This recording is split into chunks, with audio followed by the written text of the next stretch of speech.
Hi all, ഇന്നത്തെ ദിവസത്തെ മാർക്കറ്റിൻ്റെ ഓപ്പണിംഗ് കണ്ടപ്പോൾ തന്നെ എല്ലാവർക്കും മനസ്സിലായി കാണും നന്നായിട്ട് താഴത്തേക്ക് വരുന്നുള്ളത്. കാരണം SGX നിഫ്റ്റിയൊക്കെ കുറച്ച് താഴെ ഉണ്ടായത്, നമ്മളെ മാർക്കറ്റ് സൈഡ് വൈസ് ഓപ്പണിംഗ് ആയിരുന്നു. അപ്പോൾ മാർക്കറ്റ് താഴേക്ക് വരുന്നുള്ളത് എല്ലാവർക്കും ഉറപ്പായിരുന്നു. അതേ സമയത്ത് എല്ലാവരും പുട്ട് ഓപ്ഷൻ പോയി നല്ല പ്രോഫിറ്റ് ഉണ്ടാക്കിയിട്ടുണ്ടാകുമെന്ന് വിചാരിക്കുന്നു കേട്ടോ.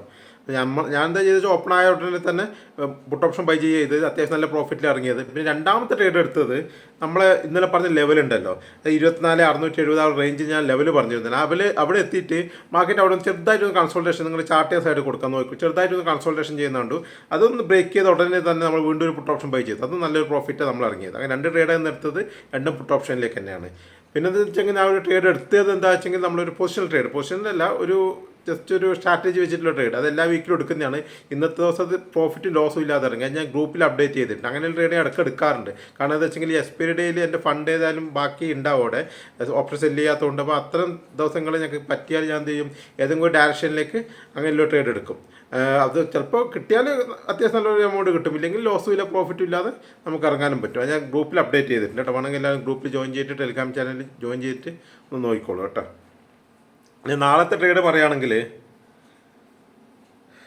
നാളെ ഏകദേശം ഒരു ഡൗൺ സൈഡ് തന്നെ പ്രതീക്ഷിക്കുന്നത്, ചെറിയൊരു കൺസോൾട്ടേഷൻ ഡൗൺ സൈഡ് തന്നെ പ്രതീക്ഷിക്കുന്നത്.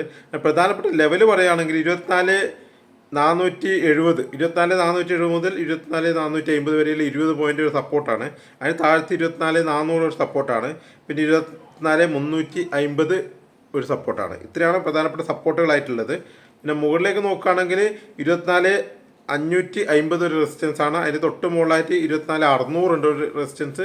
പിന്നെയുള്ളത് 24,670 മുതൽ 700 വരെ ആ ഒരു റേഞ്ചിൽ. അത് ഇന്നത്തെ ഒരു സ്വിങ് ഹൈ ഉണ്ടല്ലോ, നമ്മൾ ഡൗൺ സൈഡിലേക്ക് ട്രേഡ് എടുത്തത് ആ ലെവൽ 24,670 ആ ലെവലിൽ ഒരു റെസിസ്റ്റൻസ് ഉണ്ട്.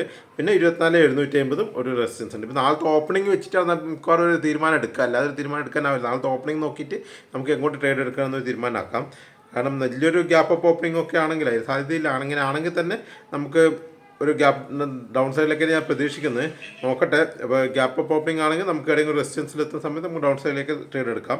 അല്ല, ഗ്യാപ്പ് ഡൗൺ ഓപ്പണിംഗ് ആണെങ്കിൽ തിരിച്ച് കയറിയിട്ട് ഏതെങ്കിലും ഒരു സപ്പോർട്ടിലെടുക്കുന്ന സമയത്ത് ട്രേഡ് എടുക്കാം. ഇപ്പോൾ എന്തെങ്കിലും മാറ്റങ്ങളുണ്ടോ എന്ന് നമുക്ക് നാളത്തെ ഗ്ലോബൽ ന്യൂസും ബാക്കിയെല്ലാം നോക്കിയിട്ട് എന്തെങ്കിലും മാറ്റങ്ങളുണ്ടോ നോക്കിയിട്ട് ഞാൻ അപ്ഡേറ്റ് ചെയ്യാം ഗ്രൂപ്പിൽ കേട്ടോ. നമുക്ക് നാളത്തെ ഓപ്പണിംഗ് അനുസരിച്ച് ട്രേഡ് നമുക്ക് പ്ലാൻ ചെയ്യാം. പ്രധാനപ്പെട്ട റെസിസ്റ്റൻസ് സപ്പോർട്ട് ഞാൻ ഒന്നും കൂടി പറയാം. സപ്പോർട്ടായിട്ട് വരുന്നത് 24,470, പിന്നെ 24,400, 24,350. പിന്നെ മുകളിലേക്ക് റെസിസ്റ്റൻസ് ആയിട്ട് വരുന്നത് 24,550, 24,600, 24,670 മുതൽ 700 വരെ ഇല്ല ഒരു റേഞ്ച്. അത്രയാണ് പ്രധാനപ്പെട്ട ലെവലുകൾ. അത് നോക്കിയിട്ട് നമുക്ക് നാളെ ട്രേഡ് എടുക്കാം. ഇല്ലെങ്കിൽ നാളത്തെ ഓപ്പണിംഗ് നോക്കിയിട്ട് ഒന്നും കൂടി ഞാൻ അപ്ഡേറ്റ് ചെയ്യാം. ഓക്കെ, ഗ്രൂപ്പിൽ ഞാൻ അപ്ഡേറ്റ് ചെയ്യാം. അപ്പോൾ ഓക്കെ.